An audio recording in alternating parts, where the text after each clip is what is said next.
그 지기현 재판부 말씀입니다. 예. 그 사건 배당하고 있습니까? 이제 정연 이후로는 신권 배당은 원칙적으로는 하지 않는 걸로 알고 있습니다. 예, 작년 1월부터 올해 1월부터 예. 구속 사건 배당 안 하고 구속사건, 예. 2월 3일부터는 일체 불구속 사건 재판을 안고 있습니까? 예, 보고드린 바와 같습니다. 그런데요, 그 이유가 이 내란 사건에 전념만 하는 취지로 그렇게 배당을 안고 있는 거 맞죠? 그렇게 이해를 하고 있습니다. 그런데 지기현 재판부에 있는 사건이 제가 확인해 보니까 총 33건인데 그중에서 상당 부분은 재배당됐고 나머지는 전담이라 해가지고 사건이 좀 있는데 사건이 이렇게 부담스럽습니까? 사건 재판하는데? 뭐 일단 말씀하신 내란 사건, 그 사건이 가장 중요한 사건이기 때문에 거기에 전념하기 위해서 여러 가지 사건 배당에 있어서도 배려를 하고 있는 것으로 알고 있습니다. 아니 지금 33건 중에서 7건은 재배당 나머지 26건 남았는데 내란 사건이 7건이죠? 예. 그다음에 나머지 보건 전담 사건 5건 관련 사건 19건 사건 처리가 부담스러워서 지금 내란 재판을 잘 안 하고 있다 이렇게 말할 수 있습니까?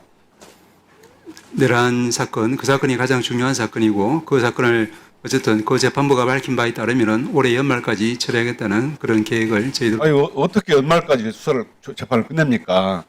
그 박근혜 국정농단 사건은 재판부에서 말이죠. 그 사건에 그 재판을 당시 재판부에 100건이 사건이 있었어요. 그런데도 9달 동안 일주일에 3번씩 해가지고 109번을 재판을 열었고요. 연말에도 휴정기에도 무려 8번을 했고 연말에도 6번을 했더라고요. 그렇게 해서 재판을 마무리했는데 지금 보십시오. 쉴 거 다 쉬고 휴정기 쉬고 지금 재판 총 몇 번 했는지 아십니까? 아니 김기현 재판부가 내란 사건 재판을 지금 몇 번 했는지 아십니까? 말씀하신 휴정기는 보내긴 했지만 그 외에는 계속해서 그 재판에 집중하고 있는 것으로 알고 있습니다. 아니 국민들이 다 알지 않습니까? 재판 연 날짜를 지금 몇 번 안 열었어요. 언제까지 연말까지 마칠 것인지 저는 의심스럽고 이게 저는 진짜 이렇게 저는 궁금해서 재판부에 과연 신권을 배당을 많이 하나? 또는 구속사건을 배당해서 그런가? 확인해 보니까 전혀 배당이 안 되고 배려를 해주고 있는데도 지금 이렇게 재판부가 속된 말로 개기고 있어요. 연말까지 못 끝낸다고요? 이렇게 가갖고는 지금 증인이 몇 명인데 끝낼 수 있다고 생각하십니까? 재판부에서 최선을 다하고 있는 것으로 알고 있습니다. 자, 윤석열이 그 속옷만 입고 배째라식으로 구치소에 지금 안 나오고 있죠. 윤석열이 내란 재판에도 출석 안 하고 있습니다. 그래요? 예. 그런데 강제 구인을 특검에서 요청했는데 재판부에서 안 했죠. 저희들은 이제 그 강제 인치할 수 있는 권한을 특검에 준 걸로 알고 있는데 다만 특검에서 이제 교도소에 협조를 요청했는데 제대로 아닙니다. 그건 특검에서는 체포영장을 받아서 집행으로 갔고요. 예. 지기현 재판부에서 이걸 강제 인치를 요청했는데 불출석하니까 지기현 재판부에서 구치소에 교도관 의견만 듣고 그냥 불구속 재판을 하는 거예요. 그런데 형사소송 규칙 126조의 5를 보면 이 수명법관으로 하여금 현장에 가서 상태를 볼 수 있도록 돼 있습니다. 이 재판부에 가서 윤석열의 상태가 도대체 어떤 상태인지 그걸 보시고 골석 재판을 할 것인지 말 것인지 판단을 하셔야지 구치소 보고서만 보고 불구속 결정한다는 게 납득이 안 돼요. 국민들은 물론 재판부에서는 불출석의 책임은 피고인한테 있으니까 그렇게 해놓고 불출석 재판을 한다고 하지만 국민들은 이거 정말 중대한 재판이에요. 국민 윤석열의 재판장에 나와서 그 있는 자리에서 재판을 받는 거 국민들이 보고 싶어 합니다. 왜냐하면 이게 역사적인 재판이고 지난번에 지기현 재판부가 5번이나 무려 비공개 재판을 했잖아요. 그래서 국민들은 재판부를 무지하게 의심을 하고 있어요. 이렇게 윤석열 강제 구인 특검에서 요청했는데도 강제 구인도 안 하고 또 불출석해도 놔두고 또 규칙상 수명법까지 가서 확인할 수 있는데도 확인도 안 하고 이러니까 국민들께서 특별재판 만들라는 겁니다. 아까 전현 의원도 말씀했지만 박성기 장관에 대해서 지금 2월부터 말이죠. 10달치 통신자료라든가 이런 걸 달라고 했는데 압수수색을 요청했는데 이틀 12월 3일하고 4일만 이틀만 했다는 거 아닙니까? 이렇게 난도질을 하면 국민들이 도대체 법원을 믿을 수 있겠습니까? 이러니까 자꾸 특별재판부 만들어라고 이렇게 주장하는 것입니다. 법원에서 이거는 일반 검찰에 수사하는 게 아니고요. 기간이 정해져 있는 그리고 역사적으로 엄청 중요한 내란 사건, 반역 사건을 수사하는 겁니다. 법원에서 적극적으로 협조를 해주시고 직위원 재판부에 대해서 신속히 재판을 진행할 수 있도록 사법적 행정적인 조치를 다시 제기. 예, 위원님 잘 아시는 바와 같이 이 사건이 아주 중요한 역사적인 사건이라는 데 대해서 인식을 같이 합니다. 그리고 조금 전에도 말씀드린 바와 같이 저희 국민들의 호헌의식, 헌법 질서에 대한 수호의식 이런 부분은 저희 법관들 다 공감을 하고 있습니다. 다만 이제 개별 재판에 대해서는 저희들이 관여할 수 없기 때문에 더 말씀을 드릴 수는 없지만 조금 전에 위원님 말씀 주신 바와 같이 원래는 이제 피고인이 법정에 나오는 것은 자기의 방어권 행사를 위해서라인 측면도 많은데 피고인 스스로가 그런 방어권 행사를 포기하고 그런 상황에서 또 재판부로서는 어쨌든 신속하게 정해진 기일 내에 이제 사건을 마무리해야 되는 그런 이제 압박감 때문에 여러 가지 고민하는 것 같습니다. 말씀으로만 하시니까 고민인 겁니다. 네. 윤석열이 본인 책임이라 하더라도 내란 수개입니다. 내란 수개가 안 나오면 강제구를 해서라도 재판하는 게 맞습니다. 불리해 주는 게 아니고 그렇게 수영법관이 가서 윤석열 상태를 확인해보고 도대체 왜 안 나오는지 확인해보고 불출석할 만하다. 그렇게 납득이 되면 그래야 되는데 법원에서는 구치소 의견만 딱 받고 이거 안 나와도 되는구나 이렇게 하는 거예요. 그러면 이 재판 비공개하고 합쳐져서 그리고 재판 엿가락 재판을 하고 있는 걸 보고 이 사람 국민들이 어떻게 생각하냐? 윤석열과 한통속인가? 이런 의식을 갖게 되는 겁니다. 그래서 재판부에서 할 수 있는 최대한 노력을 다 해보고 아무리 피고인이 자유라 자기 선택이라 하더라도 재판부에서 엄정하게 법을 집행하는 모습을 보여줘야 모든 사람들이 법 앞에 평등하다는 것을 법원이 실천하는 것입니다. 네, 위원님 말씀 잘 알겠습니다. 전체 법관들과 같이 고민하도록 하겠습니다. 경기도 부천시를 김기표입니다. 그 법원 행정처장님, 예. 그 직위원 부장 윤리감찰은 지금 어떻게 돼가고 있습니까? 아무 소식이 없네요.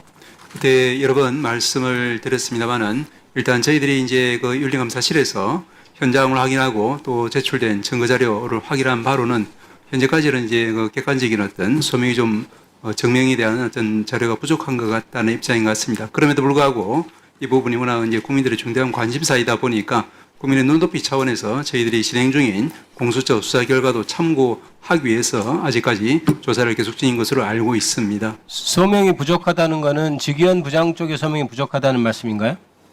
그렇지 않습니다. 제가 알기로는 이제 만약에 어떤 명확한 이제 증명이나 소명이 있다고 하면은 특별한 조치를 취했을 텐데 그러지 않기 때문에 말씀드린 그러면은 것처럼 지금 대법원에서는 직위원 부장이 특별한 혐의가 없다고 판단하고 있나요? 잠정적으로? 말씀드린 것처럼 이제 윤리감사실에서는 이제 지금 공수처의 수사 결과를 조금 더 참고해서 종합적인 결론을 내리는 것이 국민의 눈높이에 맞는 조사 결과일 것 같다라는 입장을 가지고 있는 직위원 것으로 알고 부장 있습니다. 본인이 그 사진 찍힌 룸사롱에 갔다는 걸 인정하고 거기서 사진을 왜 찍었냐고 하니까 그냥 거기에 갔다가 사진만 찍고 나왔다고 하는 변명을 하고 있습니다.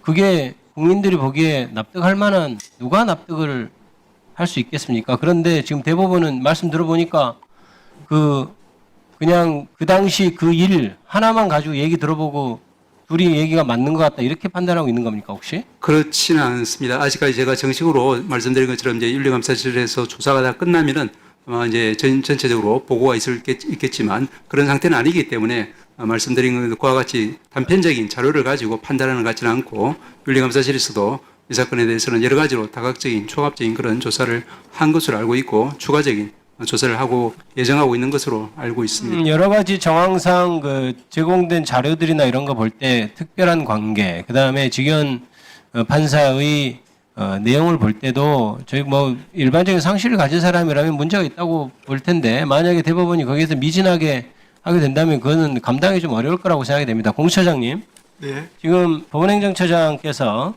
공수처에 지금 그 부분을 수사를 의뢰했다고 하는데 지금 수사 중입니까? 예, 저희 수사 중입니다. 다만 그 행정처에 감찰 자료를 감사 자료를 요청했는데 그거는 받지를 못했고 또 다른 부분으로 지금 수사 진행 중입니다. 행정처에 왜 감사자료 안 줍니까? 공수처에 왜 감사자료 안 주죠? 먼저 저희들이 이제 수사를 저희들이 의뢰한 것은 없고요. 그리고 이제 잘 아시는 바와 같이 윤리감사실에 감사 자료는 그것이 이제 어떤 공식적인 자료가 되기 전에는 외부에 유출할 수 없는 것으로 공수처장님 그거 왜 압수영장 안 받습니까? 감사자료 안 주는데? 그런 부분 등 포함해서 지금 수사가 진행 중입니다. 수사가 진행 중인 거 맞나요? 예, 맞습니다. 예. 지금 아까 저기 존경한 다른 의원님께서 말씀하셨는데 지금 공수처에 미제가 몇 건인 줄 알고 계신가요? 지금 제가 아까 물어오신 거에 대해서 좀 답변할 기회를 주시면 간단히 좀 숫자만 얘기해 주시죠. 제가 다른 질의를 해야 됩니다. 예, 저희들 그 올 상반기에 그 처리된 7월 31일까지 처리된 아니, 처리된 걸 묻는 게 아니고요. 지금 저는 관심사가 미제입니다. 지금 현재 미제. 예, 지금 현재 미제가 몇 건이에요? 상반기에 지금 1236건이 접수되어서 지금 933건 자, 공수처에 지금 남아있는 검사가 몇 명입니까? 지금 4명이 결혼된 상태입니다. 4명이 결혼돼서 제가 몇 명이 남아있냐고 지금 묻고 있습니다. 예, 지금 수사하는 인력 검사가 몇 명이에요? 지금 첫 차장 빼고 19명입니다. 19명이면은 지금 충분히 수사할 수 있겠는데요? 19명 정도면? 근데 왜 이거는 지금 진행이 되는 게 전혀 없어 보이죠? 압수영장도 안 받고. 그 부분 지금 수사가 진행 중입니다. 수사가 어느 정도 진행된지 알 수 있을까요? 그 부분에 대해서 자료 검토라도 했습니까? 지금 자료 제가 지금 지금 서로 핑퐁하고 있잖아요. 네. 제가 보기엔 명백한 사안인데 대법원에서는 공수처 수사를 지켜봐야 되겠다고 하고 있고 공수처는 지금 하세월로 지금 시간을 끌고 있지 않습니까? 그런데 지금 현재 지기현 판사가 내란 수계 윤석열을 재판하고 있어요. 그 사건에 대해서 빨리 결론이 나야 지금 재판에서 배제할 것 아닙니까? 근데 두 기관 다 뭐 하고 있는 겁니까 지금? 지금 국민적인 관심이 있고 의혹이 있는 사건에 대해서 전혀 관심도 없이 서로 핑퐁하고 있는 것으로 보이는데 어떻습니까? 공수처에서는 지금 언제 그럼 수사를 결정낼 거예요?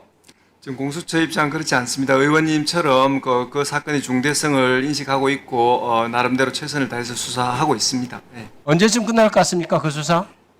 지금 수사는 지금 기초 자료를 수집하고 그다음 지금 좀 초반에 초입부에 해당하는 그런 상황입니다. 제가 보기엔 제가 짐작한데 수사 거의 된 거 없는 것 같아요. 왜냐하면 감사 자료조차 안 받았잖아요. 수사 처음 초기면은 감사한 자료부터 받고 그 자료 검토하고 거기서부터 수사를 진행하는 게 수사 ABC인데 그것도 안 받았으면 무슨 수사가 진행이 됐겠습니까?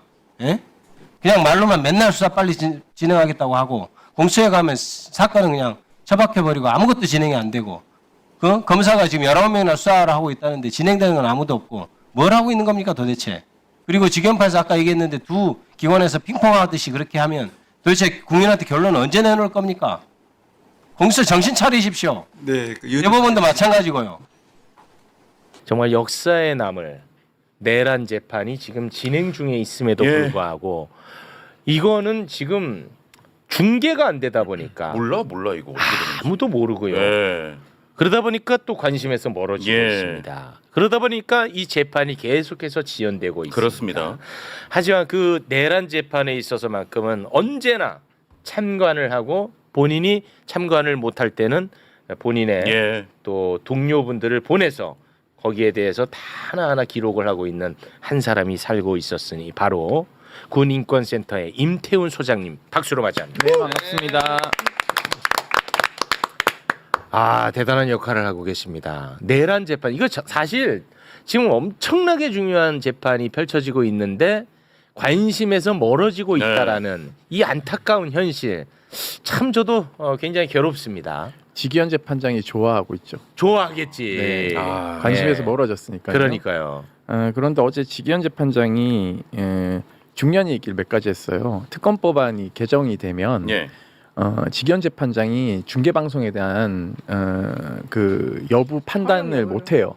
그러니까 반드시 하게 되어 있어요. 예, 예. 그러니까 지금 현행법은 그때 특검이 요청을 해서 재판장이 결정을 해서 판단을 해야 되는데 직위원 재판장의 판단을 못하도록 특검법을 개정한 게 지금 법사위에 계류 중에 있기 때문에 이게 이제 본회의에서 통과되면 네. 본인의 선택권이 없어지는데 어제 의미심장한 얘기를 했어요. 네. 그 개정되는 법이 이 재판에 적용되는지 여부는 따져볼 것이다라는 식으로 얘기했어요. 즉 안 할 네. 수도 있다라는 그렇습니다. 얘기를 대놓고 하더라고요. 네. 그래서 이 사람은 작정하고 작정한 것 같아요. 그 윤석열 편을 드는구나라는 것이고요. 네. 어제 걱정돼. 그러니까 지난 재판이 8번째 골석 재판이에요. 예. 사실상 이거는 정확한 것은 피고는 출석 의무가 있습니다. 그렇습니다. 근데 강제 구인을 안 하고 있는 것도 사실상 직위원 재판장이 재판을 불공정하게 한다라고 저희는 판단하고 있기 때문에 예. 저는 내란 그 관련해서 저희가 이제 군인권센터 5대 과제 대선 5대 과제 중에 내란 특별 재판부 설치가 공약사항으로 넣어달라는 얘기를 했어요. 네. 그렇기 때문에 지금 일각이라고 얘기하는 일부 강성 의원들이 주장하고 있는 것처럼 프레임을 짜는 것에 대해서 굉장히 못마땅하고요. 네. 그 일부가 아니라 직위원 재판부에 가서 한 번이라도 법정이 어떻게 재판 지휘하는지 보셨다면 내란 특별 재판부 반대 못 하십니다. 예. 안 그러면 직위원 재판장을 탄핵을 하시던가 해야 되는 거죠. 네네. 그러니까는 현실을 모르고 반대만 하시는 것은 저는 국회의원들의 의무가 아니라고 생각하고 있습니다. 네. 제가 지금 마침 도요토미 히데요시가 쳐들어온다라고 주장하는 것 같은 조선 시대에 살고 있는 것 같아요. 네. 이 사실이 공개되고 있지 않고 법조 출입 기자들이 일정 정도 받아쓰기 하면서 잘 드러나지 않고 있는데요.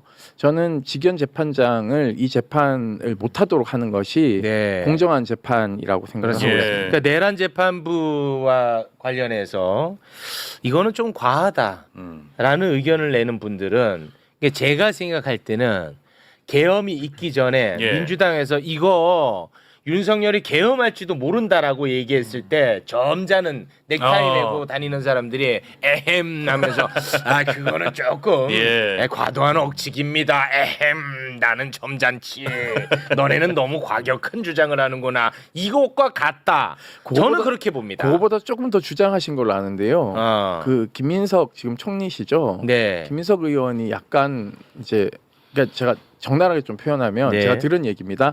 맛이 갔구나라고 얘기했고 임태훈은 왜 저 말에 계엄, 동의하면서 쟤도 맛이 갔구나. 그렇지. 라고 얘기하는 의원님들이 많았고 많았어. 계엄 그분들이 경고하시네. 나중에 탄핵광장에 나와서 저한테 개인적으로 미안하다는 미안하다고 얘기 많이 합니다. 하셨어요. 네. 그러니까 미안해 하시는 분들이 더 많기 때문에 네. 내란 특별재판부는 하는 걸로 정리해 주셨으면 감사하겠습니다. 일을 아주 빠르게 진행하시네. 네. 아이고, 고맙습니다. 아니, 이 부분에 저도 공감하는 게 저도 그때 윤석열의 계엄은 가능성의 문제가 아니라 의지의 영역이다라고 하면서 저도 가능성을 계속 얘기를 하고 경고 사인을 줬는데 네. 저를 음모론자로 몰았었어요. 그랬죠. 그러다가 실제로 불법 계엄이 나지 않았습니까? 네. 그러니까 이 부분에 대한 우리 소장님의 판단은 좀 매우 좀 정확하다 생각이 듭니다. 대단히 고맙습니다. 오늘 제 소장님을 모신 이유가 있습니다. 예. 윤석열은 지금 내란 재판에 참석을 하고 있지 않지만 안 나오죠? 골석 재판은 진행이 되고 있거든요. 그런데 어제 있었던 내란 재판에서 녹취가 이제 공개가 됐어요. 네. 그런데 그거를 들은 임태훈 소장, 이거 심각하다. 예. 뭐가 심각하느냐? 우리가 그 계엄 당시 계엄군의 소극적 대응으로 계엄이 실패로 끝났다. 이런 이야기를 많이 하지 않았습니까? 그렇죠. 네. 많이 네. 했습니다. 그렇죠. 그런데 이 녹취를 들어보니까 소극적으로 대응했던 게 아니었더라 이놈들. 그래요? 조직적으로 소극적 대응 프레임을 만들었던 것 아니냐. 예. 결국 계엄이 실패했던 것은 시민들의 저항 때문이었다. 이 녹취를 세상에 빨리 알려야 된다. 예. 이 잘못된 프레임 깨야 된다. 라는 이야기를 하기 위해서 나오셨는데요. 내란 재판에서 어떤 녹취가 공개가 됐는지 몇 개 살펴보도록 하겠습니다. 네, 이전에 있던 거와 어제 나왔던 거 좀 디테일까지 다 살펴보도록 하겠습니다. 일단 이상현 제1공수 특전 여단장이 김형기 제1 특전 대대장에게 의사당 본관으로 가서 지금 애들이 문 걸어 잠그고 의결하려고 하고 있대. 문짝 부숴서라도 다 끄집어내라. 그랬더니 김영기가 시민들이 너무 많이 때려서 못 들어가고 있습니다. 그랬더니 이상현이 문짝 부셔서 끄집어내. 그러니까 김영기가 여단장님 그냥 뚫고 들어가겠습니다. 야 가자 일로 와. 이 녹취가 나왔고. 예. 자 그리고 그 다음을 한번 보면요. 너 뒤로 해. 이거는 이제 이특전 대대장이 반효민 대대장에게 야 너 뒤로 해서라도 넘어가. 의사당에 들어가는 의원들 끄집어내서라도 막아라. 들어가서 문짝 부셔서라도 의원들 끄집어내라. 그랬더니 반효민은 네 알겠습니다. 단결까지 외쳤다. 예. 예. 자 야, 예, 그리고요. 하나 더 있는데요. 네네. 요거 자 김영기랑 또 통화를 하면서 김영기가 다시 전화를 해서 지금 강행 돌파를 할지 지금 지침 좀 받으려고 전화 드렸습니다.라고 하니까 차 안에 같이 있던 안효영 작전 참모가 기다리고 있었어요. 아무 말이 없자 김영기가 여단장님 그냥 뚫고 들어가겠습니다.라고 하자 이상현이 뚫고 들어가봐.라고 지침을 내린 것까지 네. 녹취로 나온 겁니다. 뭐 비슷한 내용이 그 전에도 나오긴 했습니다. 그렇죠. 예, 이번에 조금 더 나온 건데 사실 이상현 여단장 같은 경우에는 국회에 나와서 눈물로 호소를 한 적이 있어요. 그래서 그때 프레임이 많이 바뀌었어요. 야 이상현은 좋은 사람이다. 이상현 건들지 마라. 이런 분위기가 좀 있었는데 그때 눈물로 호소했던 이상현의 모습을 다시 보면 이 녹취를 우리가 이제 알게 됐죠. 이 녹취를 안 상태에서 보면은 정말 가증스럽게 느껴질 텐데요. 함께 보시죠. 비상계엄이 선포되고 국회와 민주당선을 났지만 저희는 국지도발 또는 내란 사태로들 이해하고 출동을 했습니다. 현장에서 많은 지휘관과 우리 장병들이 이상하고 불법성을 나중에 제가 확인해서 작전을 중지하고 철수하게 되었습니다. 제 부하가 가족을 데리고 식사를 하러 가는데 기억난다. 주민이 그 딸한테 반란꾼 자식들아 꺼져라라고 하면서 욕을 해서 그 딸이 집으로 들어갔다고 합니다. 그들에게 반란군 오명을 씌워주지 않았으면 좋겠습니다.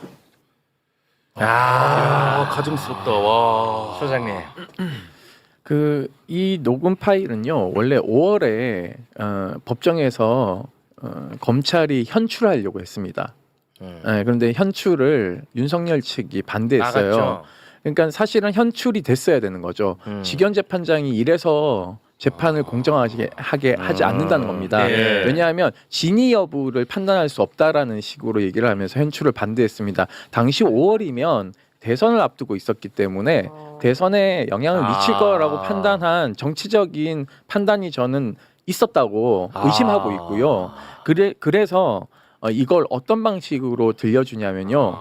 그 증인한테 이어폰 끼워가지고 증인만 듣게 해요. 와 그래요? 네. 지기현이 진짜 문제야. 그러니까 앞에 조금 살짝 틀었다가 반발하니까 중단시키고 이어폰을 들으니까 사실 일부 언론에는 뭐 법정에서 울려 퍼졌다라고 하는데 조금 울려 퍼졌고 나머지는 이어폰을 듣고 했고 지난번 재판에서 이게 이제 음성 파일이 요 부분 있지 않습니까? 앞서 얘기한 부분 단결. 하는 이 부분이 슬로우로 해서 다시 한번 재현되기도 하고 해서 이 음성이 이제 공개됐고 두 번째 얘기한 강행 돌파 부분은 이미 진술에서 나오지만 디테일한 통화 내역은 지난 재판에 녹취록으로 화상에 띄운 것을 저희 그 상근 활동가가 받아친 거예요.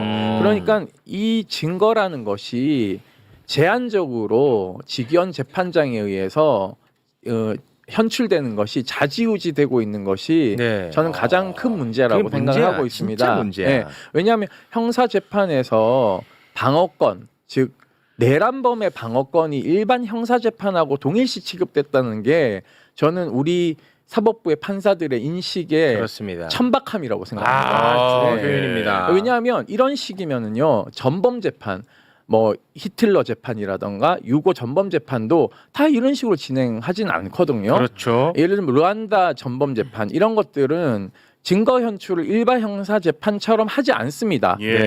그렇기 때문에 모든 사람들이 불법 계엄을 선포하는 걸 받고 계엄군이 아니에요. 정확하게 반란군입니다.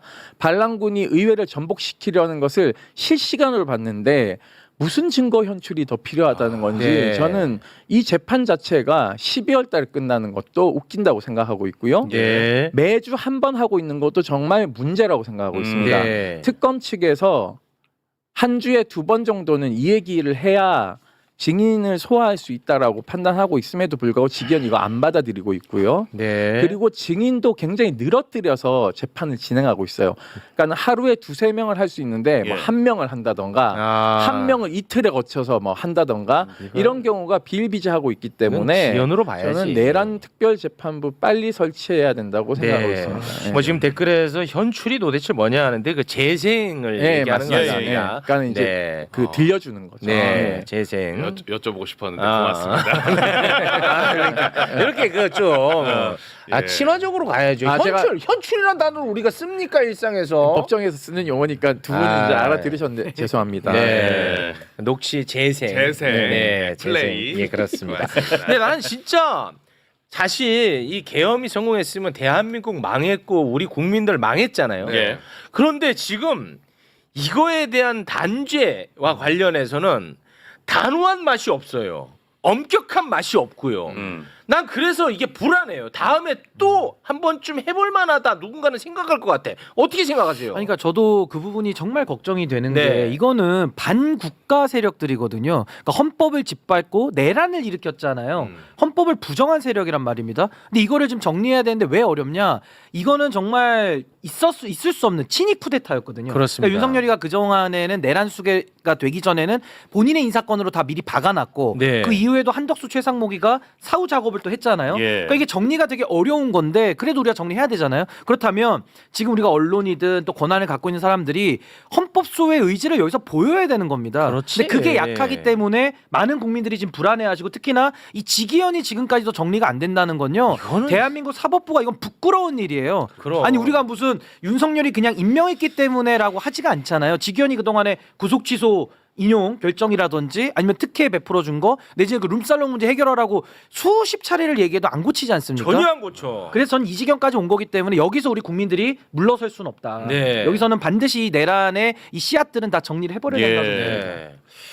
야, 이 친위 하나 쿠데타를 시민들이 제압한 거잖아. 네. 이거 엄청난 기적이거든. 그렇죠. 그럼 그 다음에는 시스템에 의해서 뭔가 좀 단호한 맛, 엄격한 맛을 보여줘야 되는데, 야 이렇게 가면은 다음에 누군가가 야 우리가 좀 야무지게 하면 한 번 정도 또 쿠데타 해볼 만하지 않아라고 생각할까봐 내가 그게 지금 너무너무 화가 나는 거예요. 민기적거리고 있으니까. 예. 그리고 내란 특별 재판부가 왜 필요하냐면요. 그러니까 구속영장뿐만 아니라 압수수색영장 신청도 지금 4명의 영장 전담 판사 중에 3명이 조희대 대법원장이 심은 사람인데 이 사람들에 의해서 지금 장난질이 진행되고 있다라는 얘기들이 들려요. 그래요. 그렇기 때문에 사실상 지난번 총리에 대한 구속영장 기각한 것도 기각됐죠.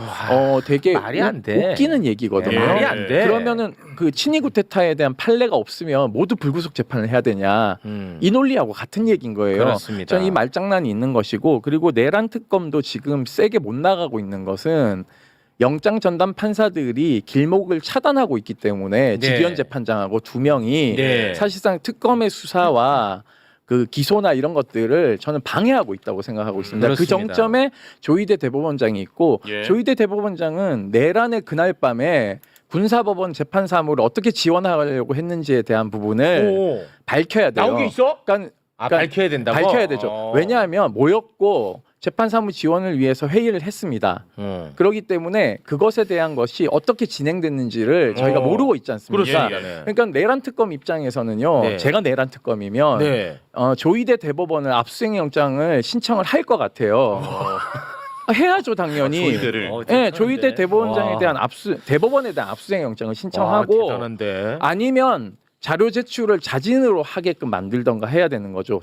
뭐 사법부 존중이라는 미명하에 한다면. 네. 근데 내란 특검도 고심일 것 같아요. 음. 과연 대법원이나 대법원장에 대한 압수영장을 영장 전담 재판부에 신청하면 이게 몰래 신청하는 거거든요. 아, 그거 안 나오지. 네. 안 나올 가능성이 높죠. 아, 그렇기 안 때문에 나와. 지금 조은석 특검 입장에서는 아, 이러지도 그렇습니다. 저러지도 못하는 상황이다라고 네. 판단하고 아니 근데 있습니다. 여기에 대해서는 사실 과거에 양승태 대법원장을 비롯한 판사들에 대한 이 사법농단 수사했던 우리가 그 기억을 갖고 있잖아요. 더 나아가서 대한민국 의전서열 1위가 대통령입니다. 국민이 다 뽑은 사람이거든요.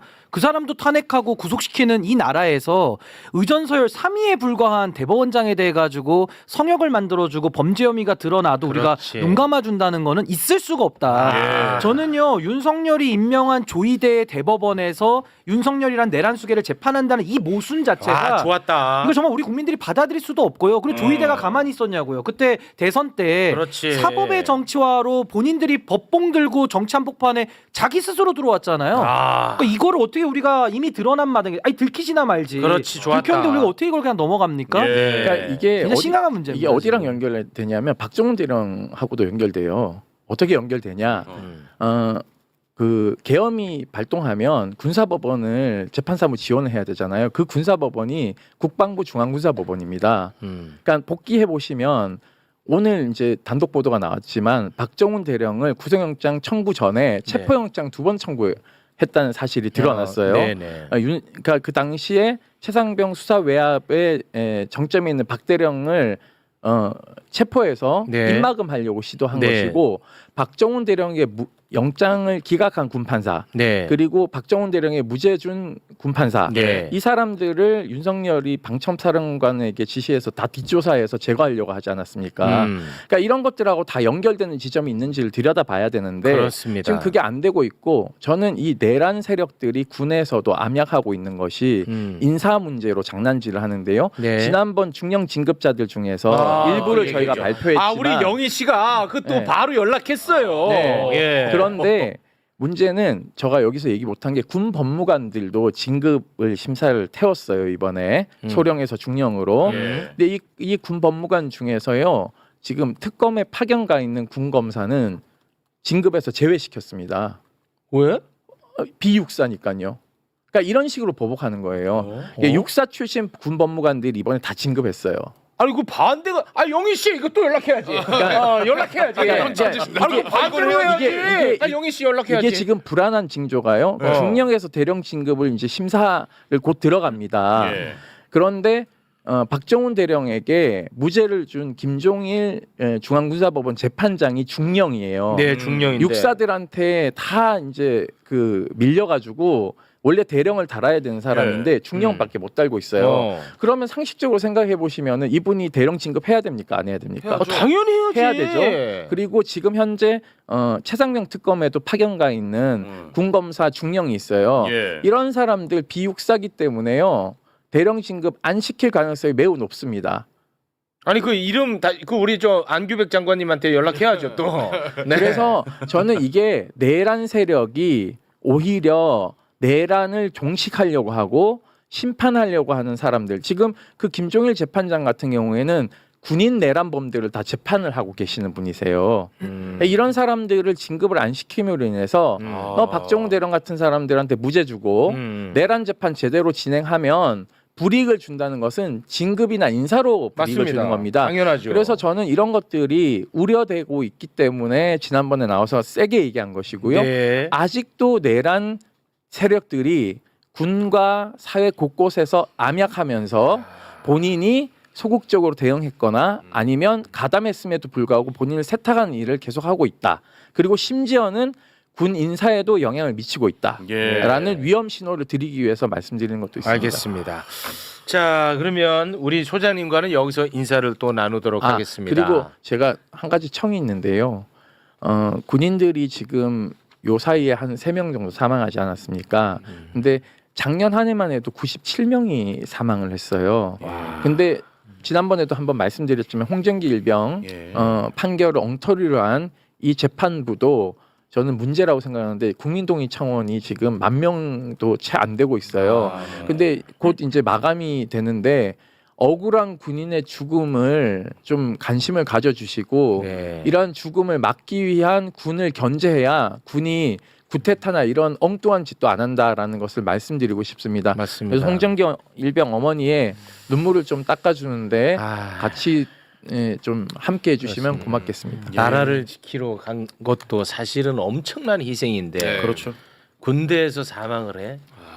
이거는 진짜 이게 정말 비극의 비극이거든요. 네, 맞습니다. 국민동의청원 네. 함께 해주시길 바라겠습니다. 자, 그러면 임태훈 소장님과는 여기서 인사 나누겠습니다. 임태훈 소장님 대단히 고맙습니다. 감사합니다. 자, 그러면 지금부터는요, 검찰 개혁에 대한 이야기, 그리고 사법 개혁에 대한 이야기, 이 법과 관련된 이야기, 대한민국 최고의 권력자와 함께 이야기 나누겠습니다. 권력자? 네, 최고의 권력자입니다. 법사위 간사예요. 여러분 그렇게 웃지 마십시오. 법사위의 간사입니다. 그것도 여당 간사입니다. 김용민 간사님 박수로 맞이합니다. 네. 반갑습니다. 법사에서 권력을 휘두르고 있는 김용민입니다. 아, 이번에 그 금요일에 진짜 고생 많이 하셨습니다. 맞아요. 네. 진짜. 청문회요. 예, 소위 위원장님이시잖아요. 네, 소위원장입니다. 네. 그 청문회 좀 특이하지 않았습니까? 아, 국민의힘이 없었어. 예, 그것도 그건데 우리가 흔히 청문회 하면 의원들이 질의 시간이 한 7분 정도 되니까 시간대. 예, 조금 질의하다가 마이크 꺼지고 맞아요. 네. 맞아요. 그랬죠. 이번에 마이크 안 꺼졌죠. 그렇습니다. 소위에서 했기 때문에 예. 그게 가능합니다. 아, 근데 제가 잘 기억이 없어서 그런데 소위가 이렇게 중계된 건 처음인가요? 처음이죠. 왜냐면 소위에서 입법 청문회를 한 게 처음이니까. 아, 그래요? 소위가 입법 청문회를 법상 할 수 있는데 아무도 이제 그걸 발견하지 않았던 것 같아요. 그래서 입법 청문회를 소위에서 하자. 아, 그러니까 소위에서 입법 청문회를 할 수 있게끔 법으로 되어 있는데 법에는 있는데 그거를 활용한 적이 없었어요? 없었죠. 아, 그래요? 입법 청문회 하면 항상 입법 청문회가 사실 22대 때 처음 한 거고 그것도 저희 이제 박찬대 원내대표 시절에 저희가 이제 요런 입법 전략을 만들어서 제가 발제를 했고 의총에서 그래서 입법 청문회를 하자라고 해서 입법 청문회가 22대 때 처음 시작된 거예요. 근데 그게 전체 회의 때만 하다가 소위는 방금 말씀드린 것처럼 시간 제한이 사실상 없고 마이크가 안 꺼지니까 그래서 의원들이 날아다닐 수 있거든요.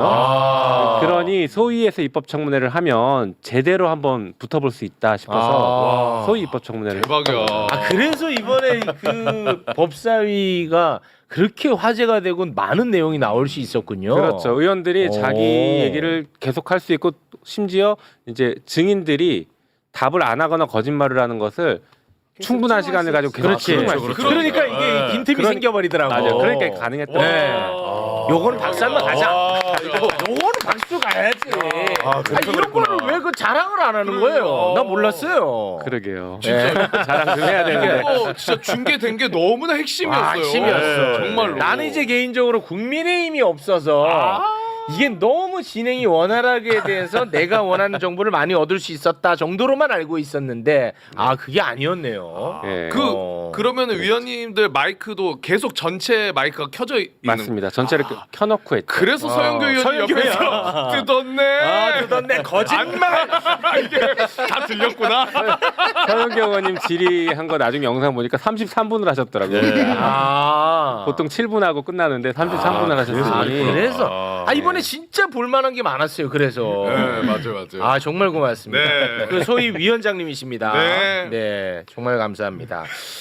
자, 우리 김용민 의원님이 나오셨으니까 우리 김용민 의원님한테만 질문할 수 있는 것을 일단 하나 여쭤보고 출발을 할게요. 재판에 출석 안 하고 특검의 소환 요구에도 불응하고 있는 윤석열이가 지금 뭐 하나 봤더니 말이지요. 또 법적인 꼼수를 부리고 앉아 있더라. 이 특검법에 대해서 위헌 법률 심판 제청을 했고요. 헌법 소원을 또 청구를 했습니다. 그러니까 이거 특검법 자체가 요 특검법이라는 거 요 자체가 이게 헌법 위반이라는 거예요. 뭐 하나만 꼬투리 잡으려고 막 그러고 근데 있어. 이 특검법을 누가 만들었냐? 바로 김용민 의원이거든요. 여기 당사자입니다. 네. 네. 진짜 저의 아이 같은 특검법이 그렇습니다. 저의 자식 같은 특검법인데 그 윤석열이 위헌 법률 심판을 제청한 것은 지극히 의도적이죠. 그러니까 일단 평가를 하자면 자기 모순이에요. 이게 과거의 최순실 국정농단 특검이랑 별반 다르지 않은 특검법인데 그렇죠. 그 특검법을 지금 위헌이라고 들고 네. 나왔고 지가 특검으로 스타가 돼놓고 그렇죠. 특검이라는 제도 자체가 이게 네. 위헌이라는 거야. 그러니까 자기 과거 부정하는 겁니다. 그렇습니다. 그걸 통해서 스타가 됐고 검찰총장 됐고 대통령까지 됐는데 예. 출발점이 거기였는데요.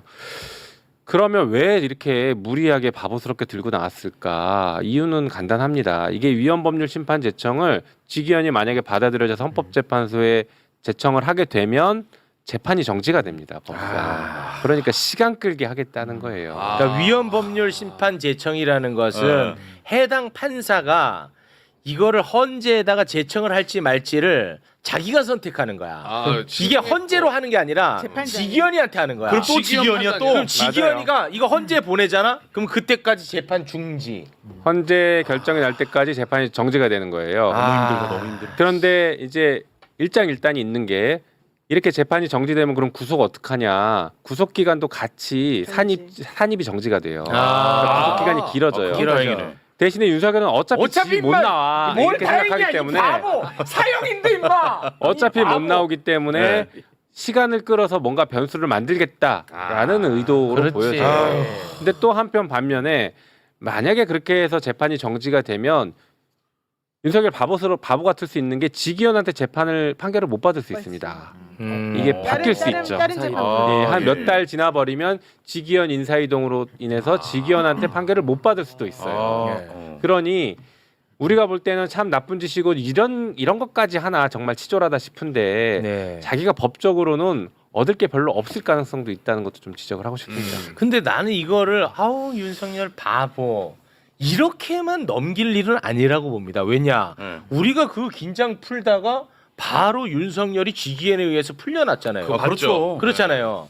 지금 직위원이가 재판을 지연한다는 비판을 또 많이 받고 있지 않습니까? 그렇죠. 예. 그러다 보니까 어제 있었던 17차 공판에서 16차. 16차인가요? 네, 16차. 16차 공판에서 직위원이가 재판 지연과 관련해서 한마디 했거든요. 네. 그거 잠깐 좀 볼까요? 그거 관련해서 현재 윤석열 피고인, 김용현 피고인, 조지호 피고인 등 3개 내란 사건을 동시에 내가 진행을 하고 있다. 특검과 변호인께서 원만히 협조를 해준다면 기일이 예정돼 있는 12월 무렵에는 심리를 마칠 것으로 일단은 예상하고 있다. 자 이렇게 있잖아. 근데 나는 이게 만만하게 볼 일은 아니다. 왜냐하면 직위원이가 윤석열 풀어준 사람입니다. 예. 그래서 그런지 지금 그 소위 말하는 윤어게이 네. 유튜버들 있죠. 네. 12월에 무죄 판결로 윤석열 나온다고 기대하고 있습니다. 썸네일 몇 개만 볼까요? 지금 장난이 아닙니다. 무죄 확정 우리가 12월 이런 석방. 것을 상식적인 잣대로 접근하면 안 됩니다. 그러니까요. 예, 어떻게 맞아요. 보십니까? 아주 매우 정확한 지적이시고요. 저쪽에서 뭔가 돌발 변수를 만들 때에는 그 돌발 변수 이면에 다른 힘이 작용합니다. 그렇지. 다른 방식으로 뭔가를 뒤집어요. 그래서 일단 윤석열은 시간 끌기부터 시작하고 시간을 끌면 거기서 새로운 뭐 변수를 만들고 새로운 이상한 짓들을 하면서 네. 자기한테 원하는 결과를 이끌어내려고 하거든요. 예를 들면 그 체포영장 집행할 때에도 계속 버팁니다. 주저앉고 버티고 막 이렇게 하면서 결국에는 자기가 원하는 방향으로 끌고 가지 않습니까? 얻었잖아요. 시간 끌면서. 그렇죠. 예. 이게 윤석열의 대응 방식이었어요. 항상 모든 일이 있으면 네. 일단 시간부터 끈다.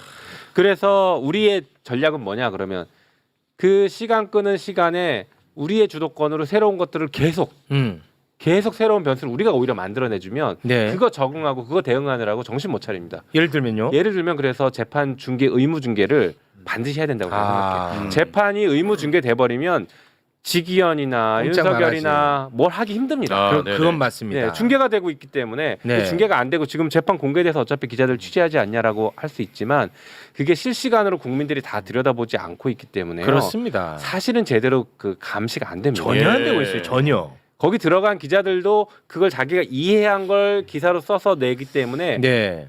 보는 국민 입장에서는 한두 단계 거친 각색된 것을 봅니다. 정확합니다. 날 것을 그대로 봐야 되거든요. 네. 그래서 중계가 아주 중요합니다. 네. 그래서 그러면 그 중계를 하게끔 하는 네. 법안을 지금 준비를 해놨죠. 통과했죠. 통과시켰죠. 법사위는 통과시켜놨고 네. 1심 재판은 의무중개하는 것으로 법안을 통과시켜놨습니다. 예. 그래서 아마 11일쯤에 본회의를 열고 통과를 시키려고 저희는 하고 근데 있습니다. 하게 되면 그게 언제부터 실효가 돼요?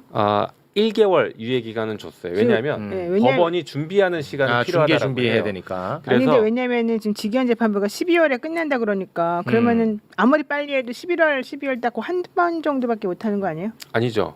뭐 하여튼 10월 빠르면 10월, 10월에서 예. 11월 정도부터 그러니까. 중개를 할 수 있죠. 그러면은 지금 직위원 재판부가 12월에 끝낸다고 그러면 실제 방송할 수 있는 방영할 수 있는 거는 몇 개 안 돼서 근데 의무중개는 그렇고요. 네. 지금 현행 법으로도 신청할 수 있죠. 신청하면 중개할 수 있도록 해놨어요. 그래서 근데 그 거부했어 이번에 MBC가. 그건 MBC가 신청해서 MBC가 말고 신청했는데. 법상은 특검이 신청하도록. 특검하고. 특검이 신청하는 거. 그래서- 피고인하고 특검이 신청. 예, 특검이 신청하면 중개를 할 수 있으니 특검이 아마 신청을 검토하고 있는 것으로 알고 있거든요. 아, 그래요? 그래서 빠르게. 근데 그것도 자기가 싫다 그러면은 공개 안 할 수도 있잖아요. 근데 거기는 재량이잖아. 그렇게 원칙은 기각하려면 그 공개고. 이유를 분명하게 적시하도록 해서 좀 까다롭게 해놨어요. 만약에 이유를 직위원이가 저 수줍어서요. 이런 거는 돼요, 안 돼요? 안 되긴 하는데 안 되긴 하지만 직위원은 뭐든 할 수 있다라는 뭐든 거예요. 하는 놈이야. 그래서 저희가 지금 의무화를 넣어놓은 것입니다. 네. 그래서 이게 본회의에서 무사 통과될 수 있도록 같이 좀 힘을 실어주시면 좋을 것 이거 같고 가지고 위헌이라고 그러죠. 지금. 국힘은 지금 계속 이거 빼라고 난리치고 있거든요.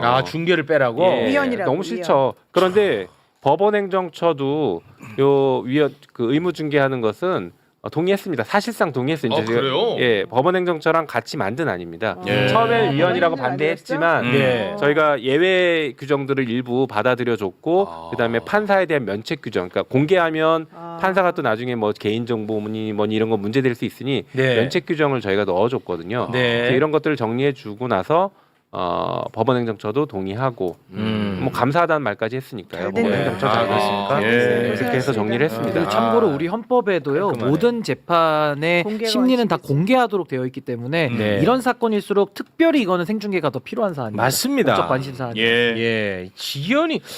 근데 직위원이에 대해서는 뭐 이렇게 제재를 가할 수 있는 게 없나요? 뭐 직접은 없죠. 없어요. 예, 직접은 없고 근데 법원이 미치겠네.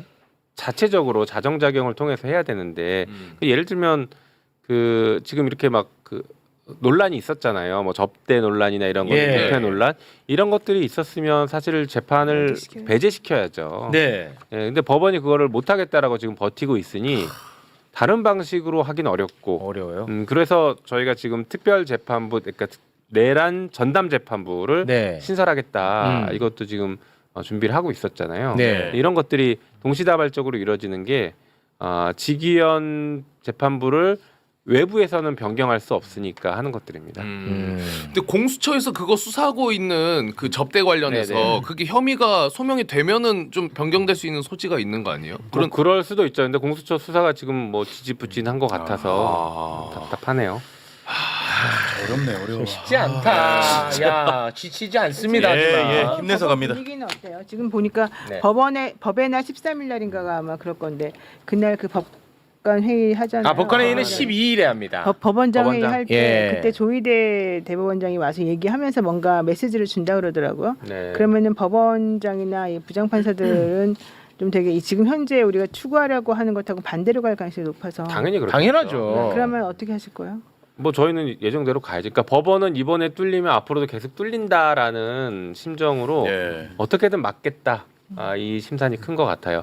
그러면서도 보면은 곤혹스러워는 합니다. 그러니까 직위원 판사 하나 때문에 법원 개혁이 자연스럽게 계속 되고 있고 밀리고 있으니 법원도 곤혹스러운 건 같아요. 뭘 직위원 하나 때문에 조이대의 난을 우리가 다 지켜봤는데 조이대가 본인이 지금 이 사단을 맞아요, 만든 맞아요. 겁니다. 조이대 당신이. 근데 이자들은 조이대의 난일 때도 그냥 입국 탓하고 있고 그렇지. 직위원의 난일 때도 입국 탓하더니 이제 와가지고 법원장들이 모여가지고 또 성토를 한대. 난 이게 너무 사실 좀 꼴 맞아요. 같지 않아요? 네. 솔직히 말씀드리면. 동의하고요. 법원이 그러니까 판사들이 착각하고 있는 게 자신들의 권력이 대법원장으로부터 나온 줄 알고 있어요. 아. 국민으로부터 나왔는데 네네. 대법원장이 주는 줄 알고 있거든요. 네. 그러다 보니까 국민을 너무 우습게 하는 거예요. 너무 우습게 알아. 그러면서 제일 센 방패를 들이대는 게 사법부 독립. 사법부 독립, 입법부도 함부로 사법부 건드리지 마. 항상 이 네. 얘기하거든요. 예. 사법부 독립은 중요한데 사법부 독립을 하는 이유가 사법부가 국민의 기본권을 보호하라고 그렇습니다. 그런데 국민의 기본권을 침해했잖아요. 방금 말씀하신 조이대의 그 사법 내란을 가지고 국민의 선택권을 침해했단 말이에요. 예. 그때 대통령을 뽑을 권리를 다 침해버렸단 말이에요.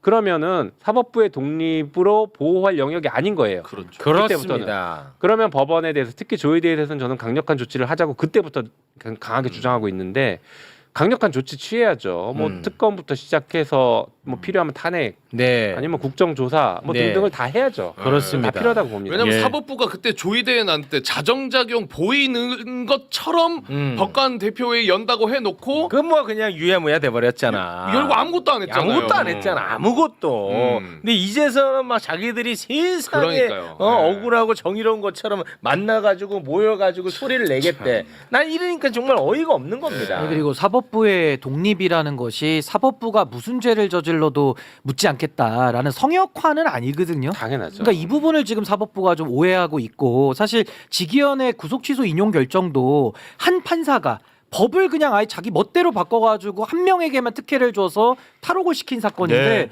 여기서도 우리 국민들의 기본권이 침해가 되죠. 왜? 네. 우리 국민들은 평등하게 재판을 다 받아야 되거든요. 법 앞에 평등권을 우리 헌법 11조를 완전히 정면으로 짓밟아 버린 거기 때문에 전 이런 부분에 대해서도 우리 국민들이 넘어갈 수가 없다. 그렇습니다. 법원이 자정작용을 안 하는 게 지금 문제입니다. 그렇습니다.